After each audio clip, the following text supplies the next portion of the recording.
Back on Capitol Hill today, working to end the longest government shutdown in history. And they're eyeing a test vote later today. Right now, there's more than 3,000 delays and 1,400 cancellations as the FAA cuts air traffic amid the shutdown. It has been quite a mess. Joining me now is a former air traffic controller with more than 2 decades of experience managing airspace operations across the country, Todd Yeary. Thank you very much for being here. It's going to be great to have your perspective on this.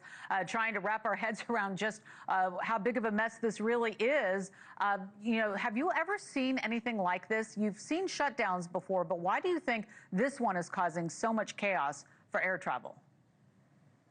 Well, good morning to you, and good morning to you from, of all places, somewhat snowy Chicago. I flew in last night. It was a pretty routine flight, lots of delays and some cancellations. But the reason this is so profoundly different is because this shutdown happens in the midst of an already overstressed air traffic control operational system. Controllers working 6-day weeks. You already had issues with training backlogs. You had issues with equipment that needed to be upgraded. And then now add to it that as essential personnel, the controllers, the technical support staff, your TSA agents at the airport, anything that has to do with moving people or product is actually having to work without pay. And so now that dynamic gets added to the uncertainty because it appears that for whatever reason, the Congress can't get in sync either to mitigate what they have to endure while the shutdown is going on or to end the shutdown altogether. Yeah, I mean, it's scary when you're thinking about getting on a plane just because you don't know if you're going to be stuck somewhere right now.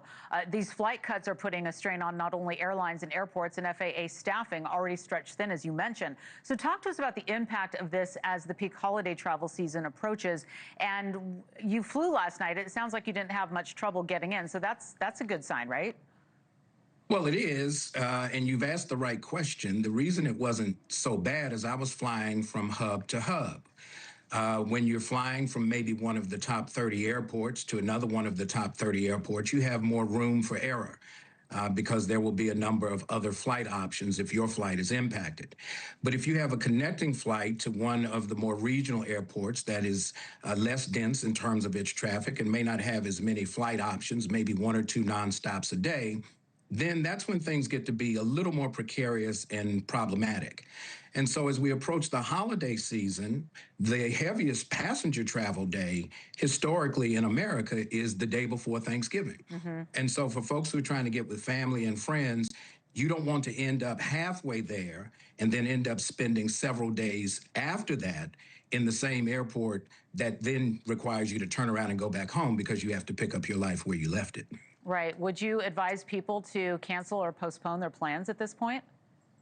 Keep your plans, be patient, build in some contingencies. One, if you can get from hub to hub and then maybe drive to your destination, if the destination point is not your preferred place, then do that. If you can go a day earlier and have a day later to give yourself more room where you're off peak, that'll be better. But keep your options open, and if you don't have to travel and you're not comfortable with it, then follow your instinct, stay put, and make sure that your holiday is happy, safe, and healthy where you are.